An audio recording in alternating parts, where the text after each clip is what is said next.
At Bank of Hawaii, their purpose is to help everyone in our community make the most of their tomorrow. And right now I'm sitting down with Chris Otto, who has spent his career as a financial advisor. Well, let's talk a little bit about being a financial advisor and what you love most about helping our community. Yeah, I think what I love most about it is it really is personally rewarding. You know, it's a lot more than just helping people achieve their financial goals. Because the reality is financial goals are tied to their real life goals or their purpose in life. For example, it might be preparing their kids or grandkids to be able to go to college if they want to go to college, or after 40 years of working, securing like an enjoyable retirement, or leaving a legacy to like a nonprofit or a religious organization. So it's really personally rewarding when if I can help somebody do that and enrich their life as well as enrich the lives of others. Absolutely. You said personally rewarding. I also wanted to touch upon your story. You fought and beat cancer about 10 years ago. Tell me a little bit about that experience. Oh yeah, happy to do it. And it's weird to say this, but I say this all the time. My cancer journey actually turned out to be one of the biggest blessings of my life. And the reason I say that is that cancer itself, again, is bad. I'm not saying it's good. Cancer made me pause and realize, you know what?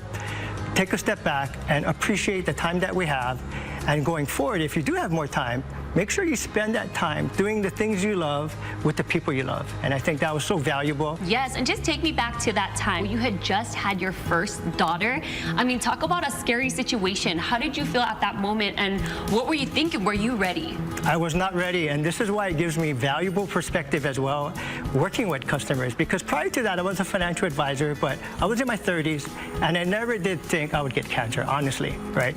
And so it was a wake-up call because, you know, like everybody in life, we put off the difficult conversations or the difficult realities of I might get older and sicker, I might even pass away someday, or I will pass away someday, but still we don't want to think about those things. So with financial planning, it kind of forces you to take the emotional part out of it and say, if this happened, or better yet, when this happens, what can I do today to secure a better future for my loved ones tomorrow?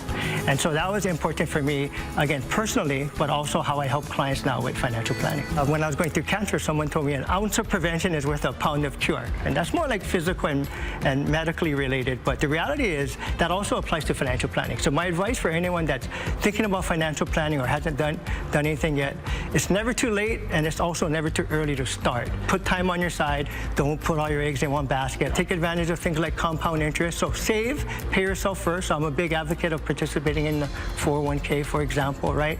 But then also, you know, as you accumulate your wealth, you want to protect that. And so the difficult conversation of insurance might come up.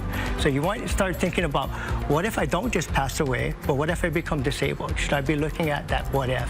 Don't procrastinate, especially with these types of important things. Thank you so much for sitting down with me today and sharing your story. We're also going to have everything on our website as well, HiNowDaily.com. Mahalo.